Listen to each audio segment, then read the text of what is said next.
Are you looking for the best Android phones in 2024? In this video we will look at some of the 4 best phones on the market. Before we get started with our video, we have included links in the description, so make sure you check those out to see which one is in your budget range. Starting at number 1. Google Pixel 8 and Pixel 8 Pro. Google's flagship Pixel 8 and Pixel 8 Pro, July 10th, Wired recommends, are more polished than ever, and they will be supported for 7 years of software updates like Samsung's Galaxy S24 series. The camera system on these two phones is, as always, excellent. The ultra-wide on the Pixel 8 Pro is one of the best in the business.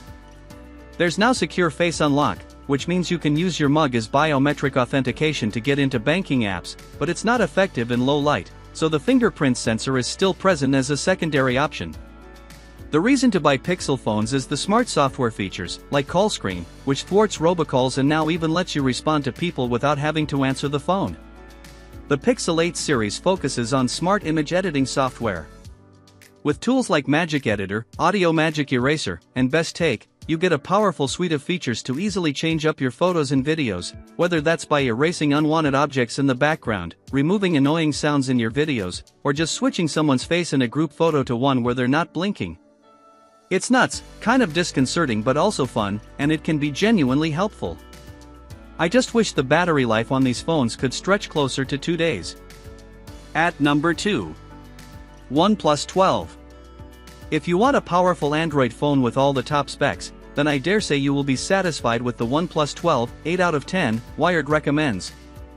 OnePlus worked closely with Qualcomm to synergize the Snapdragon 8 Gen 3 chipset inside with the software, crafting an incredibly polished experience that's buttery smooth and fast.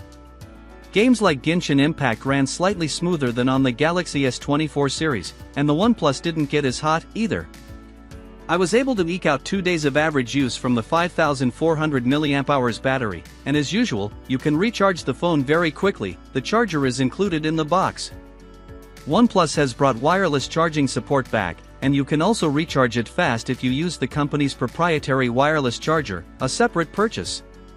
The triple camera system isn't the best you'll find in a phone, but it can go toe-to-toe with its peers in some areas. You just have to be okay with the massive camera bump on the back.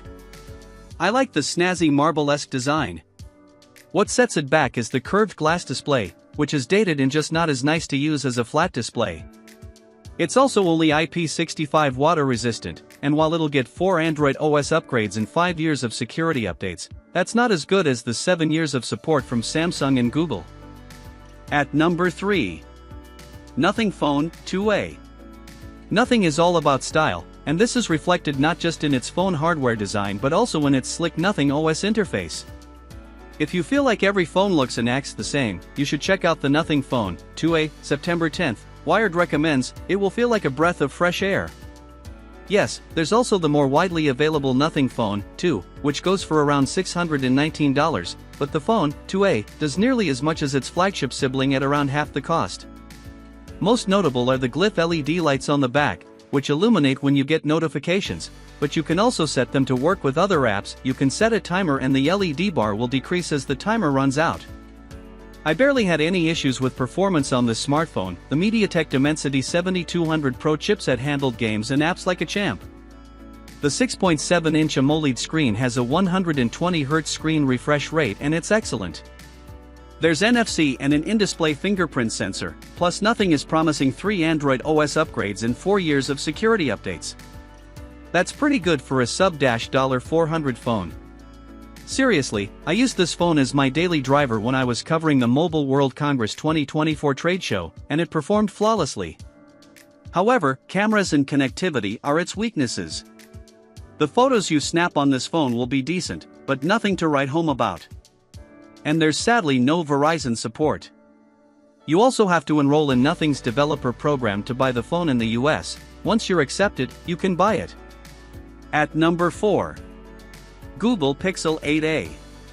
The Pixel 8a, August 10th, Wired recommends, comes very close to being the perfect phone for everybody. It looks gorgeous, especially in the flashy aloe color. It has a powerful processor, Tensor G3, to run demanding games and zip through dozens of apps with ease, with access to nearly all the same smart software features that make Pixel such a joy to use. The 64MP camera and a 13MP ultra-wide capture better photos than most other phones at this price, and some pricier ones too. The 6.1-inch OLED screen is a nice size that's not too large and not too small, and it gets decently bright. Don't forget the smooth 120Hz screen too. Then there's wireless charging and the IP67 water resistance rating.